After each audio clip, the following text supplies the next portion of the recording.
जैसे हमारे पास फेसबुक का अकाउंट होता है, ट्विटर का अकाउंट होता है, अभी तो एक्स हो गया वो, व्हाट्सएप का अकाउंट होता है। Through this account we get services, ठीक है। लेकिन हम यहाँ पे बैंक अकाउंट्स की बात कर रहे हैं। So what is bank account? Bank account also offered services, range of services to its people, ठीक है। तो बैंक अकाउंट जो सर्विसेज हमको ऑफर करता है उसको हम फाइनेंशियल सर्विसेज कहते हैं। They are known as financial services. तो बैंक अकाउंट के थ्रू हमको फाइनेंशियल सर्विसेज मिलती है।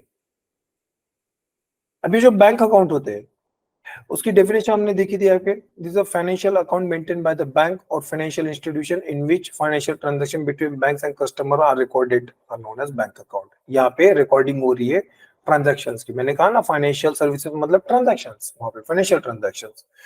तो फाइनेंशियल ट्रांजैक्शंस है यहाँ पे, ये कंडक्ट किए जाते हैं और रिकॉर्ड किए जाते हैं। इस तरीके की सुविधा को हम बैंक अकाउंट कहते हैं। तो ये जो बैंक अकाउंट है ना काफी काफी क्रूशियल है। मैंने लास्ट लेक्चर में आपको इसका इंपॉर्टेंस भी समझाया था, importance from the different perspectives, ठीक है। जैसे कस्टमर है, कोई बैंक है, ठीक है, देन गवर्नमेंट है, इकोनॉमी है, इकोनॉमी, इन सारे पर्सपेक्टिव से हमने बैंक की डेफिनेशन, बैंक की इंपॉर्टेंस को समझा था। हमने समझा था कस्टमर के लिए क्या है, तो bank provide convenience in their life. Convenience, आसानी लाता है ये, सो मतलब चीजों को आसान कर देता है। अगर बैंक के अकाउंट के थ्रू हम यूपीआई ट्रांजैक्शन कर सकते हैं, ठीक है। तो जब यूपीआई ट्रांजैक्शन करें तो हमारी लाइफ में आसानी आ रही है, कन्वीनियंस आ रहा है। अब हमको घंटों तक लाइन में खड़े होने की जरूरत नहीं है।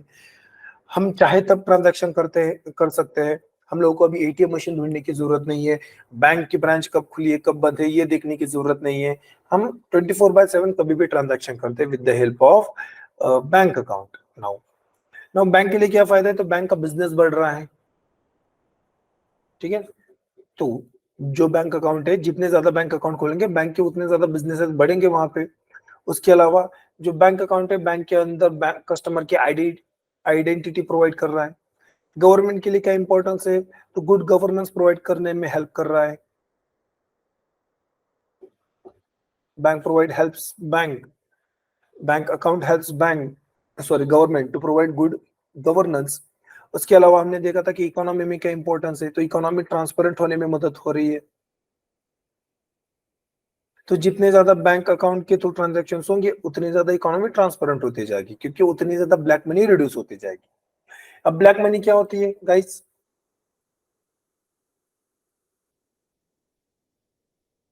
Black money, what is black money?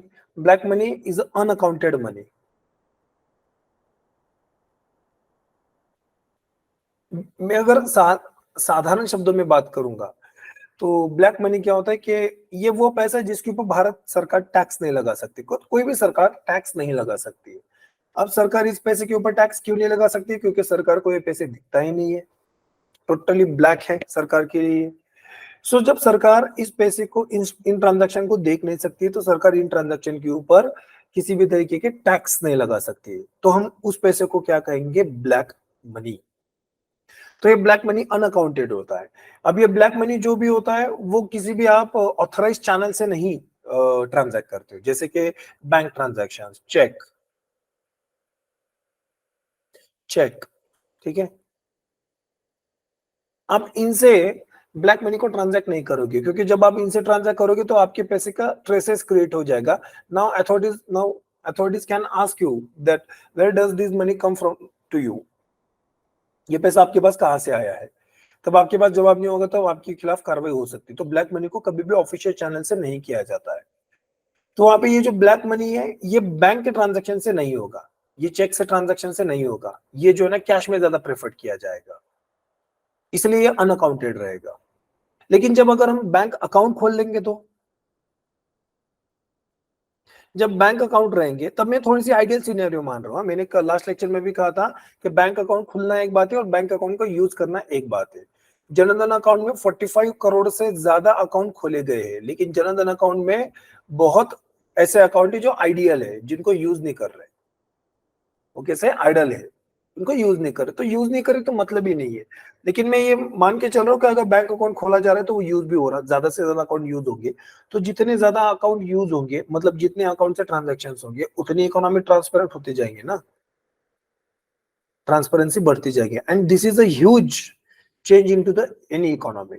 जितनी ज्यादा ट्रांसपेरेंसी बढ़ेगी उतनी हमारा जीडीपी बढ़ने में मदद होगी, देश की उतनी ग्रोथ होगी।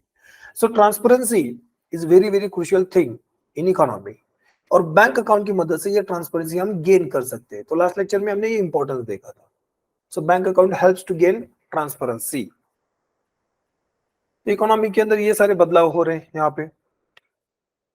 फिर हमने देखा था कि डिफरेंट टाइप्स, जैसे डिमांड डिपॉजिट्स, उसके अंदर सेविंग्स हमने देखा था, बाकी की चीजें आज हम पढ़ेंगे। तो हमने क्या देखा था कि there is a demand deposit. What is this demand deposit? Demand deposit मतलब ये वो पैसा है जो हम कभी भी विड्रॉ कर सकते हैं एट अवर डिमांड। अगर मुझे रात को 4 बजे कहीं पे शॉपिंग करनी है, ऑनलाइन शॉपिंग करनी है, तो मैं अपने डेबिट कार्ड का यूज कर सकता हूँ और सुबह 4 बजे अपनी पेमेंट कर सकता हूँ, सुबह 6 बजे, 5 बजे, 24/7 में अपनी पेमेंट कर सकता हूँ। लेकिन जब मैं अपने कार्ड से पेमेंट कर रहा हूँ, डेबिट कार्ड से पेमेंट कर रहा हूँ, that means I am withdrawing my money from my bank account. अब ये सुबह शाम रात दिन, संडे मंडे ट्यूसडे, सारे डेज पे हो सकता है, सारे किसी भी टाइम पे हो सकता है, 24/7 ये अवेलेबल होगा। तब हम कहेंगे कि वो डिमांड डिपॉजिट है। मतलब यहाँ पे आप जो भी पैसा डिपॉजिट करोगे वो ऑन डिमांड विड्रॉ कर सकते हो। इसके हमने टाइप्स देखे थे। तो सेविंग्स अकाउंट देखा था सबसे पहले और सबसे important. What is savings account? It allows you to deposit money and withdraw funds at your own convenience. कोई भी जो डिपॉजिटर है, वो डिपॉजिटर अपनी इच्छा के आधार पे, अपनी सहूलत के आधार पे इस पैसे को यूज कर सकता है। इस तरीके का अकाउंट मतलब सेविंग्स अकाउंट। तो सेविंग्स अकाउंट बेसिकली लोगों को ये कहता है कि तुम्हारे पास जो भी पैसा आप जेब के अंदर, घर के अंदर डब्बे में सेव करके रख रहे हो, बेटर वे आप बैंक में सेव कर दो। जब आप बैंक में सेव करोगे तब आपको उसके ऊपर इंटरेस्ट भी मिलेगा। जब आप घर पे पैसा सेव करोगे तो इंटरेस्ट नहीं मिलेगा, लेकिन बैंक के अंदर इंटरेस्ट मिलेगा आपको। भले ही वो कम होगा लेकिन कुछ इंटरेस्ट कमाओगे। Something is better than nothing. घर के अंदर रखोगे तो कुछ नहीं, उल्टा whenever people use to save their money domestically, मतलब घर के अंदर जब पैसे सेव करते हैं, हम हमारी जेब में पैसा सेव करते हैं, तब उस पैसे की कीमत कम होती है, वैल्यू ड्रॉप होती है। क्यों? क्योंकि there is inflation in market. और इन्फ्लेशन क्या करता है? तो इन्फ्लेशन परचेसिंग पावर को रिड्यूस कर देता है।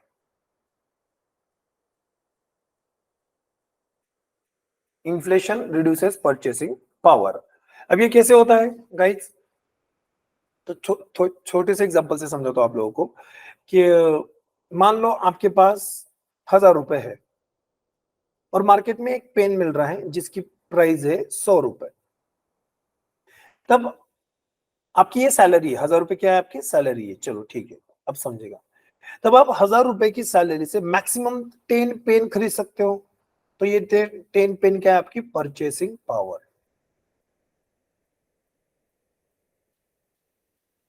This is your purchasing power. अब मान लेते हैं मार्केट में इन्फ्लेशन है, 10% का इन्फ्लेशन। तो यही 100 रुपए का पेन अब 110 रुपए में बेचा जाएगा, 110 रुपीज। लेकिन आपकी सैलरी हर महीने थोड़ी ना बढ़ेगी कि चलो भाई मार्केट में 10% इन्फ्लेशन बढ़ रहा है तो आपकी सैलरी भी उतनी बढ़ा देंगे, ऐसा नहीं हो सकता है। तो मार्केट के अंदर इन्फ्लेशन बढ़ेगा तो उस हिसाब से आपकी सैलरी नहीं बढ़ेगी। सैलरी आपकी बढ़ेगी साल में एक बार या फिर 2 बार, लेकिन इन्फ्लेशन तो हर महीने हो रहा है। सो आप देख रहे हो कि सैलरी नहीं बढ़ रही है, तो उतने ही 1000 रुपए में अब आप 110 रुपए का पेन खरीदोगे। अब 1000 रुपए में मैक्सिमम कितने पेन खरीद सकते हो आप? अब आप मैक्सिमम 9 पेन खरीद सकते हो और 10 रुपए बचेंगे आपकी जेब में। चलो ठीक है। लेकिन अब जब इन्फ्लेशन नहीं था तब आप 10 पेन खरीद सकते थे। अब इन्फ्लेशन हो गया तब आप 9 पेन खरीद सकते हो। मतलब आपकी परचेसिंग पावर 1 पेन से रिड्यूस हो गई। सो this is your reduction in purchasing power. ये क्यों हो रहा है? इन्फ्लेशन के कारण। सो जब जेब में सॉरी जब मार्केट में इन्फ्लेशन है तब आप जेब में जो पैसा सेव करोगे उसकी वैल्यू कम हो रही है ना, क्योंकि आपकी परचेसिंग पावर कम हो रही है यहाँ पे। अब आप उसी 1000 रुपए से 10 नहीं तो उसी 1000 रुपए से 9 पेन खरीद सकते हो अगर आप 1000 रुपए जेब में रख रहे हो। लेकिन अगर यही 1000 रुपए आप बैंक में रखोगे तो बैंक के अंदर आपको कुछ ना कुछ इंटरेस्ट रेट मिलते रहेगा ना। अब इंटरेस्टिंग बात यह है कि बैंक यहाँ पे ज्यादा इंटरेस्ट रेट नहीं देती। अब मैंने एग्जांपल में 10% इन्फ्लेशन बोला है, मतलब इंडिया में अभी के लिए जो इन्फ्लेशन रेट है वो इन्फ्लेशन रेट अराउंड आपका 5% है, लेस देन 500, 4.9 समथिंग ऐसा कुछ तो भी। और जो इंटरेस्ट रेट सेविंग्स अकाउंट पे ऑफर किया जाता है वो 4 to 4.5% के 4 to 5% के बीच अराउंड है, मतलब इसी के अराउंड घूम रहा है सेविंग्स अकाउंट के ऊपर। तो मतलब जितना इन्फ्लेशन है अराउंड उतना ही आपको इंटरेस्ट रेट मिल रहा है। तो नेट आप 0 रुपए कमा रहे हो। हाँ, इसका सिंपल मीनिंग क्या है कि नेट आप 0 रुपए कमा रहे हो। आपको ऐसे लग रहा होगा कि सेविंग्स अकाउंट के अंदर पैसा डालने के बाद आप 5% इंटरेस्ट कमा रहे हो, मतलब 1000 रुपए के ऊपर आप 50 रुपए कमा रहे हो, तो नहीं, एक्चुअली आप इन्फ्लेशन में 50 रुपए गवा भी रहे हो ड्यू टू द इन्फ्लेशन।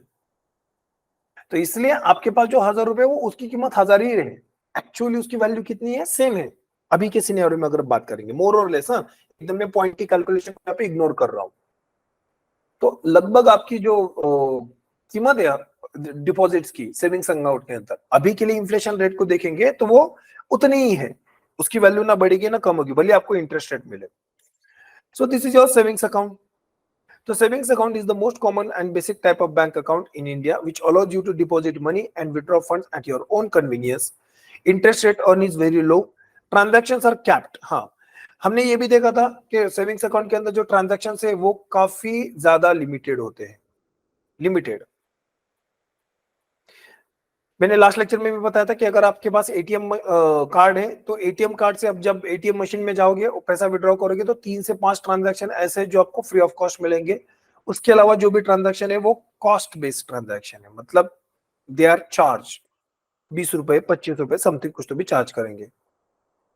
लेकिन ये जब चार्ज हो रहे मतलब आपको नुकसान हो रहा है ना, तो दैट्स व्हाई हम कह रहे हैं कि लिमिटेड ट्रांजैक्शन है। उसके अलावा आप एक दिन में लिमिटेड अमाउंट ही विड्रॉ कर सकते हैं, तो this is your capped transaction.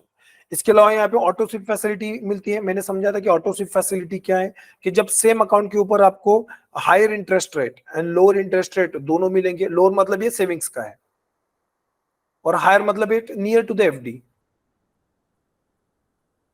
Lower से सेविंग है, तब इस तरीके की फैसिलिटी मतलब ऑटो स्वीप होती है, जहां पे एक सर्टन अमाउंट की, मान लो ये 20,000, आपने 20,000 की अमाउंट सेट की, 20,000 के ऊपर जितना भी बैलेंस आपके अकाउंट में होगा वो हायर इंटरेस्ट रेट पे आप उस पे हायर इंटरेस्ट रेट कमाओगे, लेकिन 20,000 के नीचे जितना भी अमाउंट होगा उसके ऊपर आप low interest rate कमाओगे।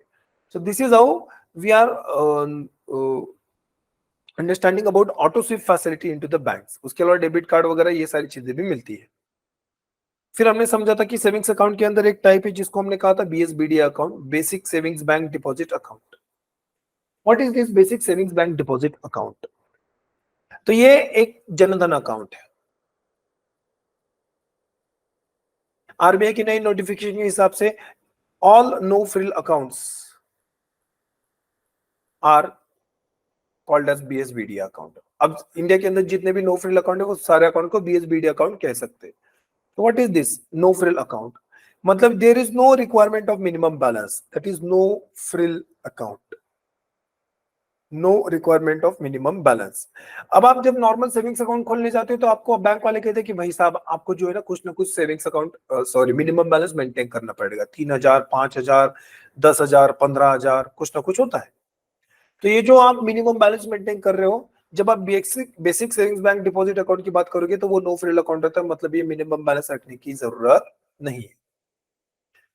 Specially available for economically weaker section. Of course अगर ये मिनिमम बैलेंस का क्राइटेरिया हटा रहे तो वो अमीरों के लिए नहीं, गरीबों के लिए, क्योंकि गरीब भी आ सके बैंक में अकाउंट खोल सके।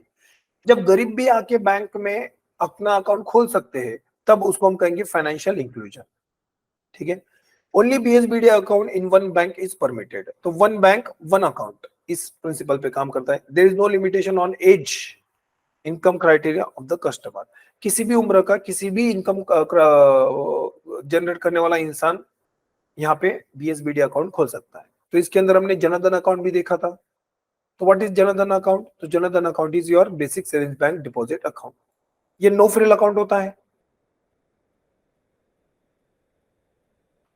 It's a no frill account.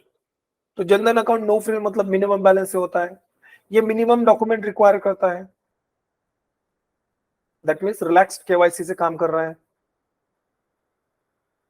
अब इसकी जरूरत क्या है? केवाईसी मतलब know your customer.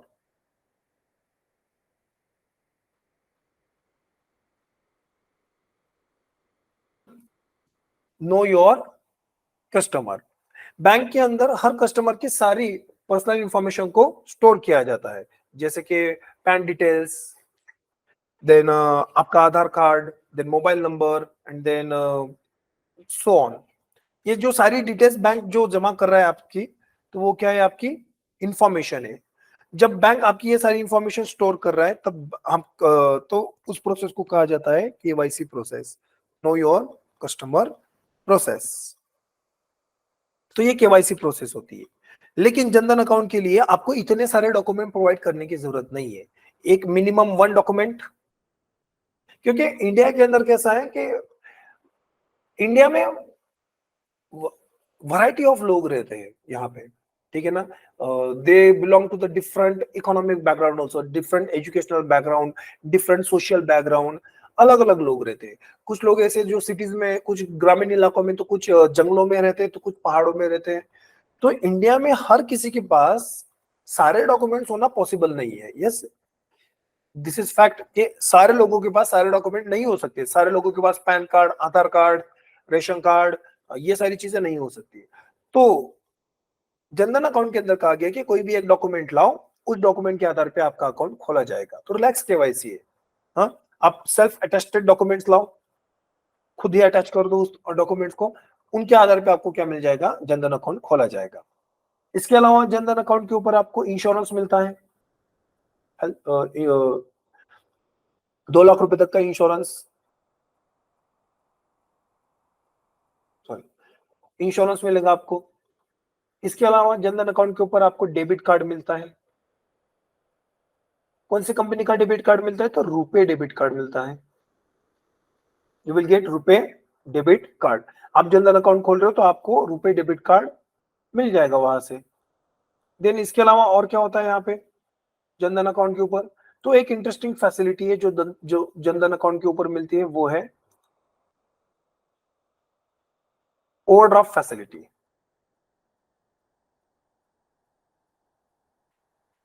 What is overdraft facility? कि आप आपके अकाउंट के अंदर एक जितना डिपॉजिट डालते हो उतना ही पैसा विड्रॉ कर सकते हो। सेविंग्स अकाउंट के अंदर तो यही फंडा है, ये प्रीपेड सिस्टम से काम करता है सेविंग्स अकाउंट। लेकिन जब आपको सेविंग्स अकाउंट के ऊपर ओवरड्राफ्ट फैसिलिटी मिलती है ना, ओडी, तब आपने जितना पैसा डिपॉजिट किया है आप उससे ज्यादा पैसा विड्रॉ कर सकते हो। मान लो आपने बैंक में 50,000 रुपए डिपॉजिट किए, आप 50,000 रुपए से ज्यादा भी विड्रॉ कर सकते हो। आपको ओवरड्राफ्ट फैसिलिटी के लिए 10,000 की लिमिट लगाई गई है, तब आप 50,000 रुपए के ऊपर 10,000 रुपए तक के विड्रॉ कर सकते हो। जब आप आपके बैलेंस से ज्यादा का पैसा विड्रॉ करोगे तब आपका निगेटिव बैलेंस चला जाएगा। फिर नेक्स्ट टाइम जब पैसे डिपॉजिट होंगे तब ये पहले निगेटिव बैलेंस को नील किया जाएगा, फिर आपके पैसे पॉजिटिव में दिखाई देंगे आपको। इस तरीके से ओवरड्राफ्ट फैसिलिटी काम करती है। तो बेसिकली ओवरड्राफ्ट फैसिलिटी आपको क्रेडिट प्रोवाइड करती है, कर्जा। ओवरड्राफ्ट फैसिलिटी क्या प्रोवाइड कर रही है आपको, क्रेडिट प्रोवाइड कर रही है आपके अकाउंट के ऊपर। लेकिन ये क्रेडिट कैसा है, ये कोलैटरल फ्री है ना, ये इसके लिए कोई कोलैटरल मांग रहे हैं क्या, नहीं, ये कोलैटरल फ्री होता है। इसके लिए आपको किसी चीज को गिरवी रखने की जरूरत नहीं है। This is how Jan Dhan account will also come with the overdraft facility. अब ये इंटरेस्टिंग बात है क्योंकि जो सेविंग्स अकाउंट होते हैं उनके ऊपर ओवरड्राफ्ट फैसिलिटी नहीं मिलती है, ये करंट अकाउंट का एक फीचर है, लेकिन जनधन अकाउंट के ऊपर मिलती है।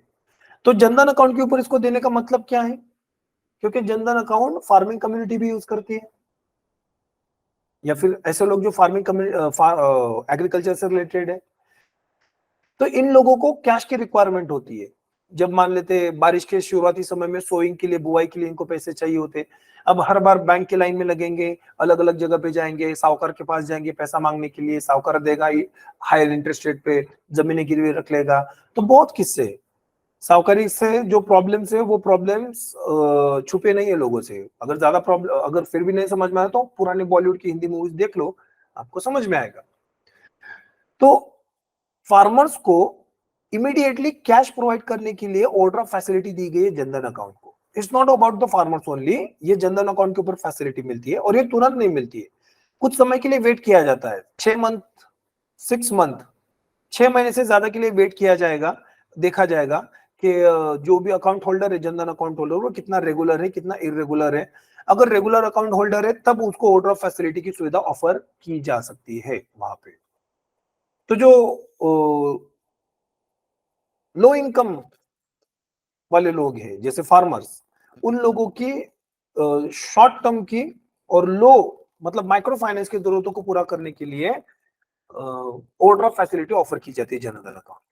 तो this is about Jan Dhan account. Last lecture में मैंने जनधन अकाउंट बस आपको इंट्रोडक्शन करके दिया था, थोड़ी बहुत इंफॉर्मेशन दी थी, अभी पूरा डिटेल में डिस्कस करते हैं। जनधन अकाउंट के अलावा जो और एक अकाउंट है उसको basic savings bank deposit small scheme, ये भी पढ़ा था हमने। ये स्मॉल स्कीम क्यों है, मतलब ये टेम्पररी अकाउंट है। टेम्पररी मतलब ये 12 मंथ्स के लिए काम करता है, 12 महीने के बाद सीज हो जाएगा, बंद हो जाएगा। अगर आपको 12 महीने से ज्यादा के लिए यूज करना है तो you need to extend your account by applying into the bank. आप बैंक के अंदर अप्लाई करो और आपका फिर से ये एक्सटेंड कर देंगे। अब ये स्मॉल स्कीम अकाउंट क्यों है, क्योंकि इसके अंदर सारी चीजें स्मॉल लेवल पे होती है। जैसे क्रेडिट, कर्जा यहाँ पे मैक्सिमम 1 लाख रुपए मिलेगा, कर्जा क्रेडिट कितना मिलेगा, मैक्सिमम 1 लाख रुपए।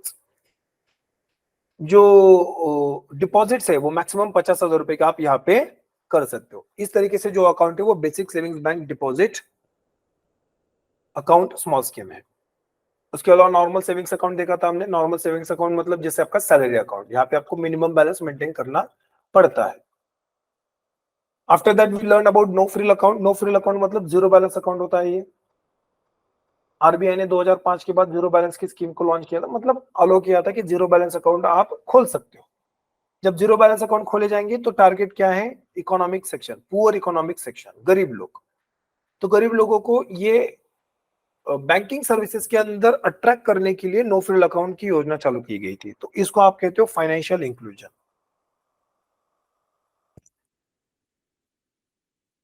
ये क्या है, फाइनेंशियल इंक्लूजन। तो how do you define financial inclusion? It is a process through which people get financial services at affordable cost. तो सस्ते दामों में जब लोगों को फाइनेंशियल सर्विसेज मिलेगी, आप क्या कहोगे, फाइनेंशियल इंक्लूजन है। तो आपको बैंक अकाउंट मिल रहा है, बैंकिंग सर्विस मिल रही है गरीब लोगों को, कैसे, 0 रुपए पे ना। तो 0 रुपए से सस्ती चीज हो ही क्या सकती है। तो 0 रुपीज में आपको बैंक अकाउंट मिल रहा है, तो this is your financial inclusion. ठीक है, जितना ज्यादा फाइनेंशियल इंक्लूजन होगा इंडियन जीडीपी उतनी ज्यादा ग्रो होती जाएगी।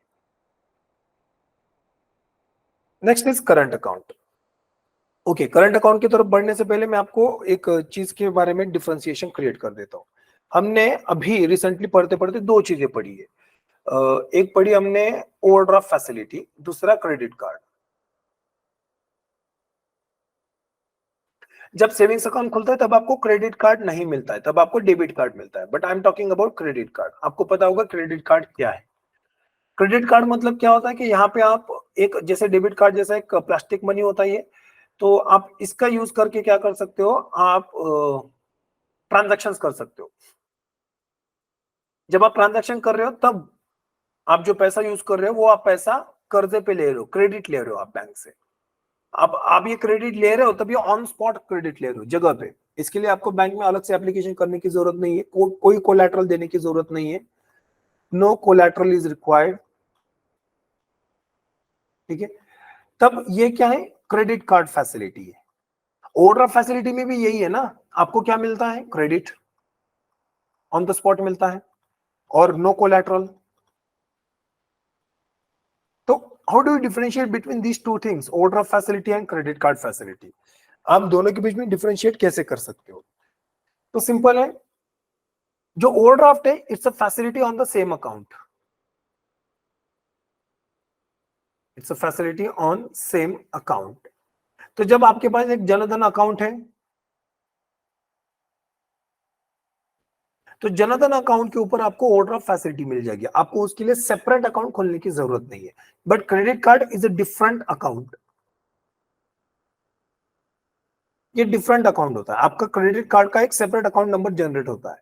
ठीक है, तो ये दो अलग अलग चीजें हैं। ओवरड्राफ्ट एक फैसिलिटी है जबकि क्रेडिट कार्ड एक प्रोडक्ट है बैंक के अंदर, तो it's a different account. Basically ये देखा गया कि ओवरड्राफ्ट की जरूरत जो है ना वो लिक्विडिटी की जरूरतों को पूरा करने के लिए, कैश की जरूरतों को पूरा करने के लिए बनाया गया है। जैसे जो overdraft facility particularly current account holder को ही मिलती है। अभी करंट अकाउंट होल्डर क्या है ये थोड़ी देर में समझेंगे। तो जो भी करंट अकाउंट होल्डर है वो बिजनेसमैन होते हैं, और बिजनेसमैन लोगों को लिक्विडिटी की जरूरत कभी भी पड़ सकती है, क्योंकि उनको ट्रांजैक्शन करने डेली बेसिस पे, और वो ज्यादा ट्रांजैक्शन होते हैं, तो उनको कभी भी ज्यादा कैश की जरूरत पड़ सकती है। अब उनके अकाउंट में उतना पैसा नहीं होगा, तो वो उस पैसे को कहां से लेंगे? तो बैंक कहती है डोंट वरी, आप ओवरड्राफ्ट ले लो, ठीक है। लेकिन जो क्रेडिट कार्ड होता है उसका जो प्राइमरी कंसर्न है वो डिमांड जनरेट करना है।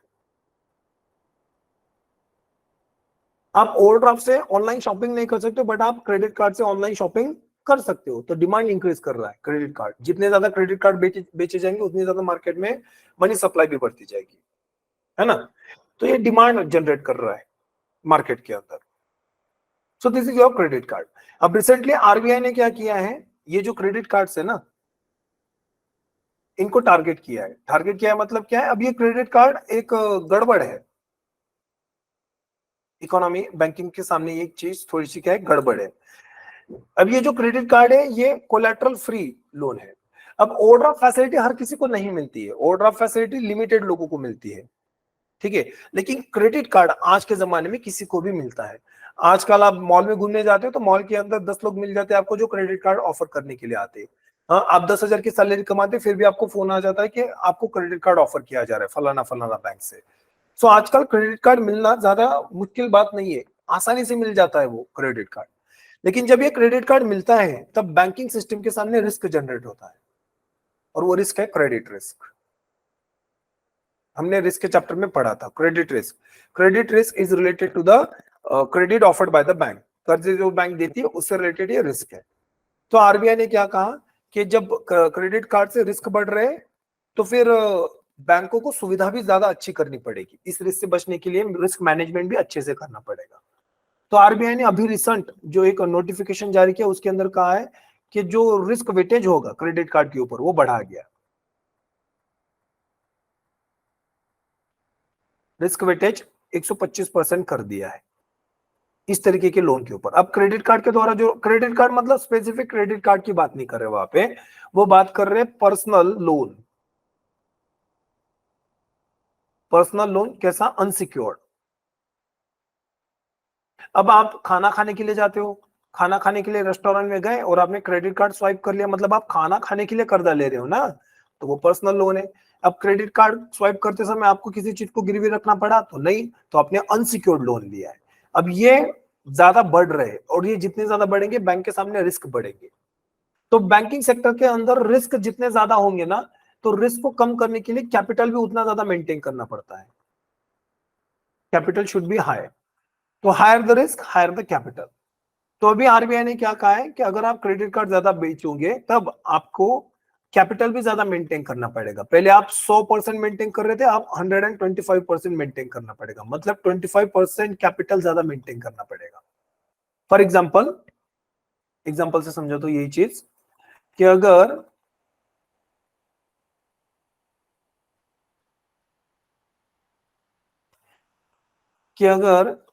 क्रेडिट कार्ड स्वाइप करने से 1,000 रुपए खर्चा कर लिए, किसी पर्सन ने 1,000 रुपए खर्चा किए, तो बैंक ने 1,000 रुपए का लोन दिया है उस पर्सन को, सिंपल इसका मीनिंग। तो बैंक ने 1,000 रुपए का क्रेडिट दिया है, तो उससे क्रेडिट रिस्क जनरेट होगा। तो रिस्क रिड्यूस करने के लिए बैंक कैपिटल जनरेट करेगी एक्स्ट्रा। अब पहले क्या है, बेसल नाम कहता है कि 9% होना चाहिए, वो टीयर 1 टीयर 2 मिलकर 9% होना चाहिए। अभी आरबीआई क्या कहती है कि ये वो 9% नहीं होना चाहिए, 9% से ज्यादा होगा। क्यों? क्योंकि 9% मतलब 100% है। 9% ऑफ द 1,000 रुपीज कितना होता है आपका? ये 90 रुपए। तो ये जो 90 रुपए आरबीआई की थी कि 100%, मान लो ये 90 रुपए कितना है? 100%। तब आप 100 नहीं 125%, मतलब इसमें और 25% बढ़ा दो। तो इसमें और 25% बढ़ेंगे तो वो कितना बढ़ेगा आपका? रफली आपका 22.5। तो 90 है प्लस 22.5, तो आपका कितना हुआ? 112.5। तो पहले 90 रुपए जमा करने पड़ते थे, अब 112.5 रुपए जमा करने पड़ेंगे। This is rise capital. तो इतनी कैपिटल रिक्वायरमेंट बढ़ गई ना, बैंक को अब ये पैसा एक्स्ट्रा जमा करना पड़ेगा, तो बैंक की मुश्किलें बढ़ रही है। तो this is about credit card. तो रिसेंटली अभी आरबीआई ने क्रेडिट कार्ड जैसे लोन, मतलब पर्सनल लोन्स के ऊपर, अनसिक्योर्ड पर्सनल लोन के ऊपर रिस्क वेटेज बढ़ा दिया है। तो ये करंट अफेयर में पूछे जाने की संभावना है, इसीलिए इसी चीज को अभी क्लियर करते हैं। सो this is about credit card and overdraft facilities. ठीक है, याद रखना कि क्रेडिट कार्ड जो है वो सेपरेट अकाउंट है, जबकि ओवरड्राफ्ट सेम अकाउंट के ऊपर फैसिलिटी है। ओवरड्राफ्ट का जो प्राइमरी ऑब्जेक्टिव है वो है लोगों की लिक्विडिटी की जरूरतों को पूरा करना, जबकि क्रेडिट कार्ड की प्राइमरी जो जरूरत है वो मार्केट में डिमांड जनरेट करना है। फिर पढ़ते हैं करंट अकाउंट। सेविंग्स अकाउंट हो गया। अब नेक्स्ट चीज जो है वो है current account. What is current account? Current account types of bank account that are designed to facilitate frequent transactions for businesses, traders and entrepreneurs. See, अब सेविंग्स अकाउंट हमने देखा था। सेविंग्स अकाउंट के अंदर हमने एक चीज देखी थी कि सेविंग्स अकाउंट के अंदर जो ट्रांजैक्शन है वो लिमिटेड है। ट्रांजैक्शंस कैसे हैं? लिमिटेड है। अब कोई बिजनेसमैन है जिसको दिन में 100 ट्रांजैक्शंस करने हैं, ठीक है। अब लिमिटेड ट्रांजैक्शंस के आधार पे वो 100 ट्रांजैक्शन तो नहीं कर सकता ना, क्योंकि मान लेते 5 ट्रांजैक्शन फ्री ऑफ कॉस्ट है तो 95 ट्रांजैक्शन के ऊपर कॉस्ट लगानी पड़ेगी ना। तो मान लेते पर ट्रांजैक्शन 10 रुपीज कॉस्ट लग रही है, 10 रुपए से ज्यादा ही लगा दी कोई भी बैंक, लेकिन हम 10 रुपए भी कंसिडर करेंगे तो 95 के ऊपर 950 रुपीज पर डे वो बिजनेसमैन ज्यादा पे करेगा। तो बस बैंक अकाउंट यूज करने के लिए तकरीबन 1000 रुपए वो अकाउंट होल्डर पे कर रहा है जस्ट फॉर मेकिंग ट्रांजैक्शंस। तो बिजनेस कम्युनिटी के लोग जो भी बिजनेस पर्सन है उनके लिए तो ये काफी ज्यादा खर्चा है ना। दिन का 1000 रुपए मतलब 30,000 रुपए महीना बस बैंक के ट्रांजैक्शंस के लिए पे करने पड़ रहे हैं। साधारण अराउंड 25 से 30,000 रुपए की अमाउंट चली जाएगी अगर मैं 10 रुपए भी, जो कि मैं मिनिमम कोट कर रहा हूँ यहाँ पे। तो यहां से हमको पता चलता है कि जो बिजनेस ओनर्स है उनके लिए सेविंग्स अकाउंट जो है वो नो यूज है, no good to use. So they want different kind of account where they don't want to spend that so much of amount for their transactions. तो बैंकों ने उनको ऑफर किया कि don't worry, just open current account in bank. What is current account? Current account are types of bank account that are designed to facilitate frequent transactions for the business, traders and entrepreneurs. मतलब ये बहुत सारे transaction को अलो करेगा eight free of cost. तो जो पहले 25 से 30,000 रुपए ट्रांजैक्शन की कॉस्ट देनी पड़ी थी हमारे एग्जांपल के अंदर, अब वो देने की जरूरत नहीं है, क्योंकि भाई साहब अब करंट अकाउंट, बहन जी अब करंट अकाउंट यूज कर रहे हैं, वो सेविंग्स अकाउंट नहीं यूज कर रहे। Such bank account allows individuals to carry out unlimited number of transactions regularly. Unlimited, there is no limit. Transactions कैसे होंगे? अनलिमिटेड होंगे। This accounts hold more liquid deposits with no limit on the number of transactions per day. अब ये liquidity की बात कर रहे हैं। मैंने आपको समझा था कि लिक्विडिटी क्या होती है। तो लिक्विडिटी इज कैश और लाइक कैश, जैसे gold, government bonds, these are known as liquidity. ठीक है, अब लिक्विडिटी क्या होती है गाइस? ये वो चीज है जो आप तुरंत खर्च कर सकते हो, आप इसको इमीडिएटली खर्च कर सकते हो, आप उस चीज को लिक्विडिटी कहोगे। ठीक है, तो मान लो आपके पास अकाउंट है सेविंग्स अकाउंट, दूसरा अकाउंट है करंट अकाउंट। ठीक है, अब ये फंडा याद रखना कि जो चीज आप तुरंत खर्च कर सकते हो वो क्या है? ज्यादा लिक्विड है। जो चीज आप तुरंत खर्च नहीं कर सकते वो कम लिक्विड है।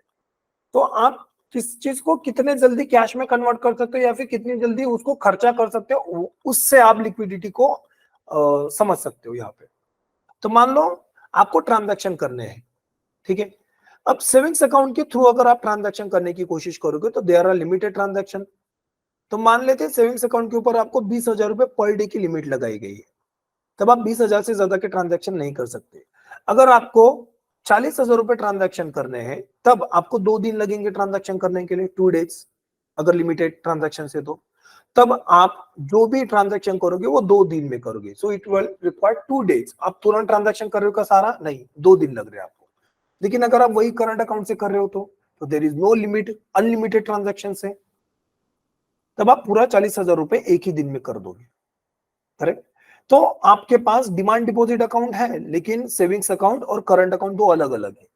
जब सेविंग्स अकाउंट की बात करेंगे तो सेविंग्स अकाउंट के अंदर आप देख सकते हो कि आप सारे ट्रांजैक्शंस एकदम नहीं कर सकते वहां पे, क्योंकि लिमिटेड ट्रांजैक्शंस होते हैं। इसके कारण क्या होता है, सेविंग्स अकाउंट के अंदर लिक्विडिटी कम हो जाती है।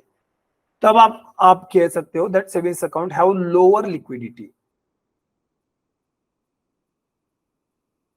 savings account have lower liquidity as compared to the current account, because current account के अंदर कोई लिमिटेशन नहीं है, इसलिए आप करंट अकाउंट के अंदर पैसा ज्यादा यूज कर सकते हो। तो करंट अकाउंट के अंदर आपके पास जो भी सेविंग है वो आप तुरंत कैश में कर सकते हो, ज्यादा कैश में कन्वर्ट कर सकते हो। सेविंग्स अकाउंट के अंदर आपकी जो सेविंग है आप उसको तुरंत कैश में नहीं कन्वर्ट कर सकते हो, आप उसको तुरंत खर्चा नहीं कर सकते हो, है ना, लिमिटेड होने के कारण। So this is how we differentiate between current account and savings account. अगर आपको एग्जाम में पूछा जाएगा कि बताओ कि सेविंग्स अकाउंट और करंट अकाउंट में ज्यादा लिक्विड कौन सा है, कम लिक्विड कौन सा है, तो अब आप सिंपली कहो कि current account is more liquid, जबकि savings account is less liquid. कभी कभी एग्जाम में पूछा जाता है कि आपको जो है ना अलग अलग अकाउंट को उनकी लिक्विडिटी के आधार पे अरेंज करना पड़ता है।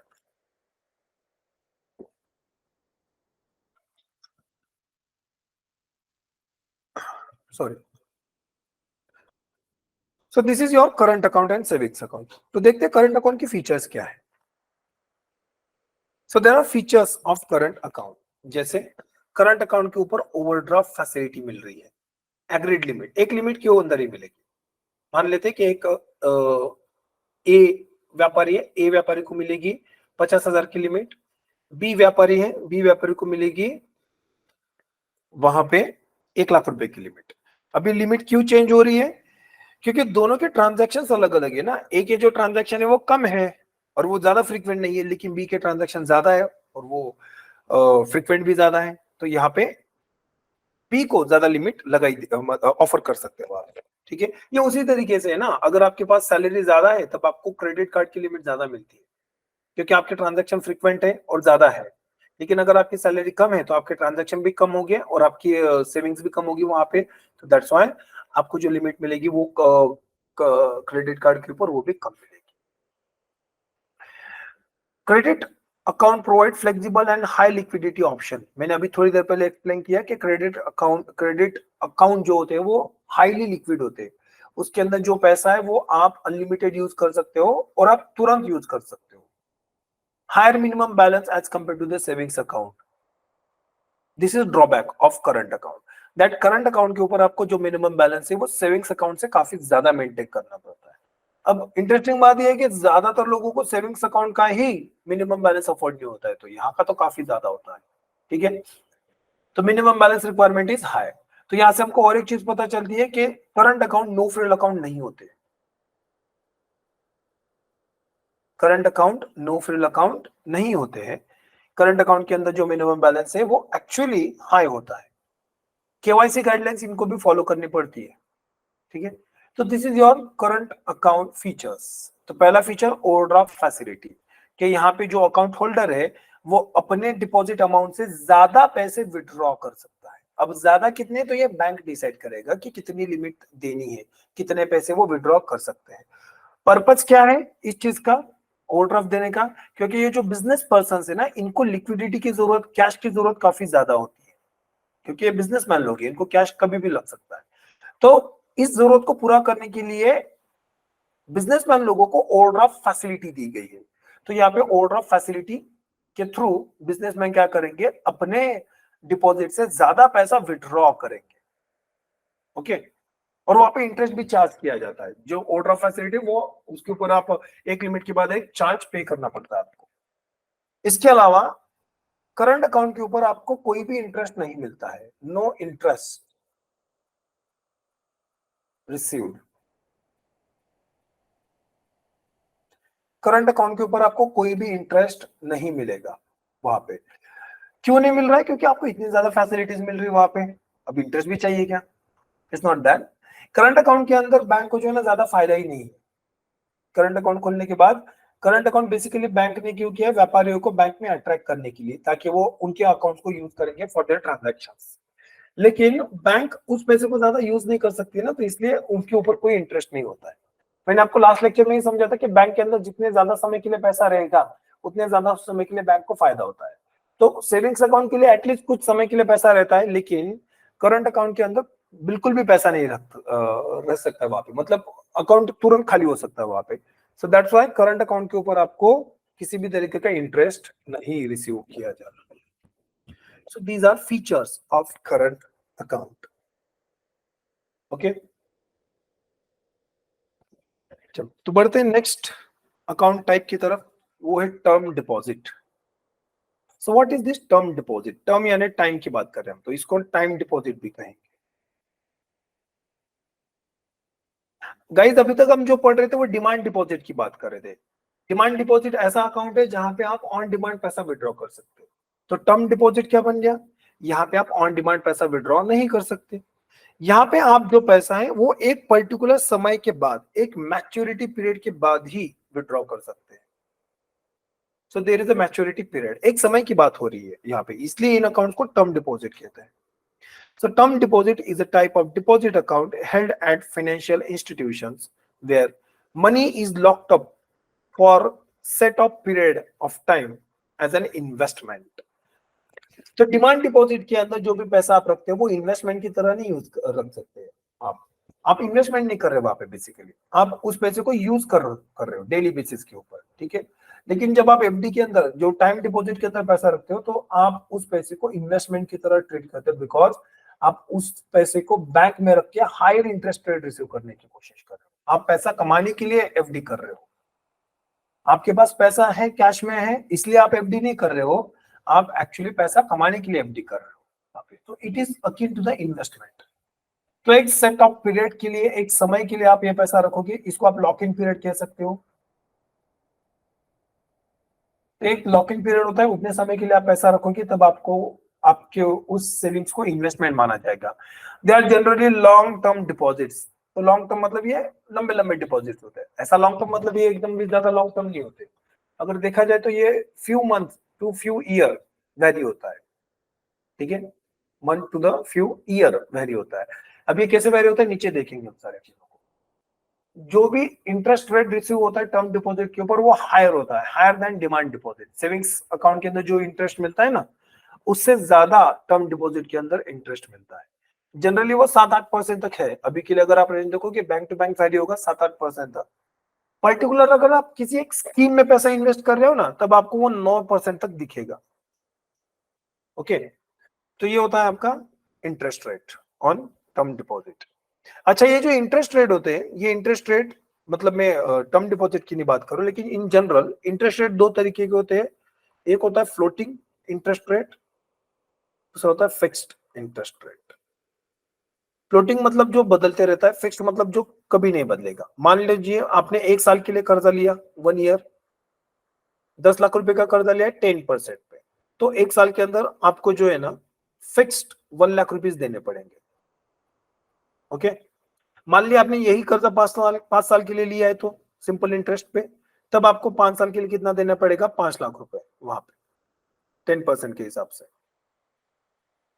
लेकिन फ्लोटिंग के अंदर यही इंटरेस्ट रेट बदलते रहता है, ठीक है ना। एक बेंचमार्क रेट होता है कोई भी, प्लस एक मार्जिन ऐड किया जाता है, उसके आधार पे आपका इंटरेस्ट रेट बदलेगा। जैसे फॉर एग्जांपल एक बैंक दूसरे बैंक को कर्जा देती है, तब वो MIBOR, Mumbai interbank offer rate plus एक मार्जिन होता है, मान लेते 2%, इतना उसका इंटरेस्ट रेट होगा। एग्जांपल के तौर पे बता रहा हूं। अब माइबॉर मतलब क्या है? जब भारत के अंदर एक बैंक दूसरे बैंक से कर्जा लेने देने का काम करती है, तब एवरेज जो इंटरेस्ट रेट निकलता है वो माइबॉर है, मुंबई इंटरबैंक ऑफर रेट। अब मान लेते वो 6% है, तो 6% प्लस 2%, तो अभी हो जाएगा 8%। कल जाके ये 5% हो गया तो ये 7% पे उतर आएगा, कल जाके ये 10% हो गया तो ये 12% पे चला जाएगा। तो ये इंटरेस्ट रेट बदल रहा है ना, क्योंकि माइबॉर बदल रहा है। इसलिए इस तरीके के इंटरेस्ट रेट को हम फ्लोटिंग इंटरेस्ट रेट कहेंगे। ये बदलते जाता है, एक बेंचमार्क सेट किया जाता है, उस बेंचमार्क के आधार पे ही ये इंटरेस्ट रेट फ्लोट करते रहते हैं।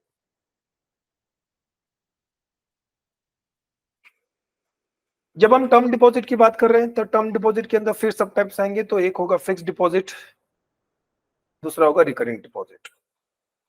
पहले समझते हैं फिक्स्ड डिपॉजिट क्या है। फिक्स्ड, यहाँ पे चीजें कैसी हैं? फिक्स्ड है। फिक्स्ड डिपॉजिट क्या है कि बैंक के अंदर आप जो डिपॉजिट डाल रहे हो वो एक फिक्स्ड इंटरवल के लिए डाल रहे हो। Fix period. और आप जो भी पैसा डाल रहे हो वो लमसम अमाउंट डाल रहे हो, सारा पैसा एक ठोक दे रहे हो, तब आप कहोगे कि आपने एफडी की। जो भी एफडी होती है वो कम से कम 7 दिन के लिए, ज्यादा से ज्यादा 10 साल के लिए होती है। तो 7 days to 10 years ये टाइम फ्रेम है एफडी के लिए। इसके बीच में आप एफडी कर सकते हो। Interest rate varies from bank to bank. Of course interest rate are higher compared to the demand deposit, लेकिन वो बैंक टू बैंक वेरी हो गए। At the end of the agreed term, जैसे मान लेते हैं कि मैंने 5 साल के लिए कर्जा लिया, 2020 में लिया तो 2025 में, the agreed term you will receive deposit amount with interest. तो मुझे इंटरेस्ट के साथ मुझे पूरा का पूरा पैसा वापस मिल जाएगा। You can not withdraw money from FD before it mature. आप एफडी के अंदर से जो पैसा है वो मैच्योरिटी पीरियड के पहले पहले विड्रॉ नहीं कर सकते हो। करने के लिए कर सकते हो, लेकिन जब आप करोगे तब आपके ऊपर पेनल्टी लगेगी, तो फ्री ऑफ कॉस्ट तो नहीं कर सकते। तो you will receive a penalty from the bank, उस पेनल्टी को काट के आपको पैसा मिलेगा, ठीक है। तब आप क्या करते हो, तो ये प्री मैच्योर विड्रॉल कहा जाएगा। तो वो क्या है, premature withdrawal. However some banks offers premature withdrawal facility that is on penalty. इस तरीके से आपका एफडी काम करता है। तो एफडी के अंदर गाइस सिंपल है, हम जो लोग हैं ना वो लोअर मिडिल क्लास फैमिली से आते हैं, और लोअर मिडिल क्लास फैमिली के अंदर इन्वेस्टमेंट के ऑप्शन काफी कम है। हमारे पास अगर थोड़ा सा भी पैसा सेव होता है ना, तब हमारे पास ऑप्शंस क्या है, एक तो सोना खरीद लेते, चांदी खरीद लेते, जमीन होगी तो छोटी मोटी जमीन खरीद लेंगे, या फिर एफडी कर लेंगे। FD is most popular thing lower middle class families के अंदर। तो ये एफडी के अंदर होता क्या है कि आप क्या करते हो, एक लमसम अमाउंट, मान लो आपके पास 5 लाख रुपए, आप 5 लाख रुपए लेके जाओगे बैंक में, कैशियर के टेबल पे रखोगे, बोलोगे ये रखो पैसे और मुझे 5 साल की एफडी करके दो। इस तरीके से एफडी होती है। अब आपने इसके अंदर 5 साल की एफडी की है, लेकिन आपने जो पैसा दिया है वो अप फ्रंट, आपने पूरा का पूरा पैसा पहले दे दिया, वहां पे लमसम अमाउंट दे दी, पूरी अमाउंट एक ठोक में दे दिया आपने। तो वो क्या है, फिक्स्ड डिपॉजिट, ठीक है। What is recurring deposit? तो फिक्स डिपॉजिट के आधार पे ही समझते हैं कि रिकरिंग डिपॉजिट क्या है। तो हमने प्रीवियस एग्जांपल फिक्स डिपॉजिट के अंदर क्या देखा कि आपके पास 5 लाख रुपए थे, आप गए 5 लाख रुपए कैशियर के टेबल पे रखे और आपने एफडी कर ली। लेकिन अगर आपके पास 5 लाख रुपए नहीं है, तो क्या आप हायर इंटरेस्ट रेट पे बैंक में पैसे सेव कर सकते हो? तो यस, बैंक वाले कहते हैं कि रिकरिंग डिपॉजिट खोल दो। This is the type, recurring deposit. Now what happen into the recurring deposit? तो रिकरिंग डिपॉजिट के अंदर बैंक क्या बोलती है कि तुम एक काम करो कि तुमको जो भी इन्वेस्टमेंट करनी है वो इंस्टॉलमेंट में करो। इंस्टॉलमेंट्स, जो 5 लाख रुपए की आप एफडी कर रहे थे, अगर 5 लाख रुपए की आरडी कर रहे हो तो पूरे 5 लाख रुपए एकदम नहीं देने। मान लेते 10-10 हजार रुपए के हम ईएमआई कर देंगे, इंस्टॉलमेंट्स कर देंगे। तो एवरी मंथ 10,000 रुपए में जमा करते जाऊंगा, ठीक है। तो जब मैं ऐसे पैसे जमा करते जाऊंगा तब इंस्टॉलमेंट्स में मैं अपने 5 लाख रुपए जमा कर रहा हूं वहां पे। इसको आप कहोगे रिकरिंग। रिकरिंग मतलब बार बार, रिकरिंग डिपॉजिट मतलब बार बार डिपॉजिट करना। तब यहाँ पे हो क्या रहा है बेसिकली? तो बेसिकली हुआ ये है यहाँ पे कि स्मॉल सेविंग से, स्मॉल डिपॉजिट से बिग डिपॉजिट के फायदे मिल रहे हैं। क्योंकि एफडी के अंदर ये टाइम डिपॉजिट है ना, और टाइम डिपॉजिट के लिए इंटरेस्ट रेट सेविंग से ज्यादा है। तो मैं स्मॉल डिपॉजिट करो लेकिन उससे बिग डिपॉजिट के फायदे उठा रहा हूं, इंटरेस्ट जो रेट है ना वो ज्यादा है बिग डिपॉजिट की तरफ। तो ये है रिकरिंग डिपॉजिट। अब मान लेते हैं कि एक पर्सन है, एग्जांपल से आपको और चीज क्लियर हो जाएगी कि एक पर्सन है, उसकी सैलरी है 40,000 रुपए। 40,000 में वो 25,000 रुपए पूरा रेंट वगैरह, दवाई खर्चा, सब खर्चा वो 25,000 में कर रहा है। 15,000 रुपए वो सेव कर रहा है। अब 15,000 रुपए की वो एफडी तो नहीं करेगा हर महीने, हर महीने 15,000 रुपए सेव कर सकता है, तो 15,000 की एफडी नहीं करेगा। तो ये भाई साहब ने क्या किया, आरडी खोल ली। अब ये हर महीने 15,000 रुपए सेव करते जाएगा। मान लेते इसने 15 लाख रुपए की आरडी कर ली है, तो जब इसके 15 लाख रुपए हो जाएंगे तो इसकी इंस्टॉलमेंट में खत्म हो जाएगी, लेकिन उस 15 लाख रुपए के ऊपर हायर इंटरेस्ट रेट पे पैसा वापस किया जाएगा। जब मैच्योरिटी पीरियड होगी, मान लेते हैं कि 10 साल के लिए, 10 ईयर्स के लिए ये एफडी की है, सॉरी आरडी की है, तो 10 साल के बाद प्रिंसिपल अमाउंट मतलब 15 लाख रुपए तो मिलेंगे, लेकिन उसके ऊपर हायर इंटरेस्ट रेट भी मिलेगा एफडी की तरह, ठीक है। तो this is your recurring deposit. In this type of account, bank accept fixed amount from the customer in fixed installments. तो यहाँ पे installments की बात हो रही है, at regular interval of time. जो भी आरडी होगी वो कम से कम 5 महीने की होती है, ज्यादा से ज्यादा 10 साल की होती है। Customer needed to invest a fixed sum of money in it regularly to earn interest every month or once a quarter. ठीक, क्वार्टरली बेसिस के ऊपर भी हो सकता है। Unlike FD, where you need to make a lump sum deposit, मैंने कहा था ना कि एक ठोक में पैसा देना पड़ता है। The sum you need to invest here is a smaller and more frequent. तो आप छोटी छोटी मात्रा में ये पैसा डालते जाओगे। You cannot change the tenure of RD and amount of invested each month or quarter. आप जो भी अपनी इंस्टॉलमेंट सेट किए ना, आप उन इंस्टॉलमेंट को बदल नहीं सकते। आपने डिसाइड किया कि 10 साल की आरडी है और 10,000 का आपका ये इंस्टॉलमेंट होगा, तो आपको वो फॉलो करना ही पड़ेगा। You can not change it in mid between.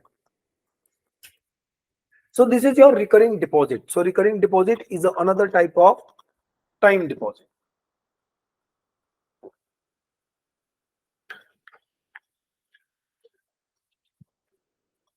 So recurring deposit is another type of term deposit or time deposit. Okay. So this is about term deposit. So guys, term deposit के अंदर हमने देखा कि जो भी पैसा होता है वो एक समय के लिए रखा जाता है और वो लॉक इन हो जाता है। उस पैसे के ऊपर आपको हायर इंटरेस्ट रेट मिलता है। इसीलिए टर्म डिपॉजिट एक इन्वेस्टमेंट का ऑप्शन है लोगों को। वो पैसा सेव करने के लिए नहीं है, तो पैसा इन्वेस्ट करने के लिए बैंक के थ्रू अकाउंट खोला जाएगा वहां पे। जो नेक्स्ट टाइप है वो काफी इंटरेस्टिंग है, उसको आप कहोगे नॉन रेसिडेंट डिपॉजिट्स। वो क्या है? Non resident deposit. पहले समझते हैं नॉन रेसिडेंट कौन है, फिर समझेंगे नॉन रेसिडेंट को सेपरेट अकाउंट खोलने की क्या जरूरत है। ये हमारे नॉर्मल एफडी और सेविंग्स अकाउंट क्यों नहीं ऑपरेट कर सकते, इनके लिए दूसरे अकाउंट की क्यों जरूरत है। तो हु आर नॉन रेसिडेंट? आप इनको एनआरआई कहते हो। These are NRI person, non resident of India. अब ये जो एनआरआई पर्सन है, ये वो लोग हैं जो इंडिया के बाहर स्टे कर रहे हैं। अगर कोई भी इंडियन सिटीजन इंडिया के बाहर 182 डेज यानी 6 महीने उससे ज्यादा के समय के लिए रेसिडेंट होता है। रेसिडेंट मतलब निवास, रहना। सिटीजन इंडिया का है लेकिन 6 महीने से ज्यादा के लिए इंडिया के बाहर रह रहा है, तब उस पर्सन को एनआरआई कहेंगे। तब वो इंडिया के दृष्टि में वो पर्सन क्या बच जाएगा? NRI, non resident India. इसी तरीके से और एक पर्सन होता है जिसको आप ओसीआई कहते हैं।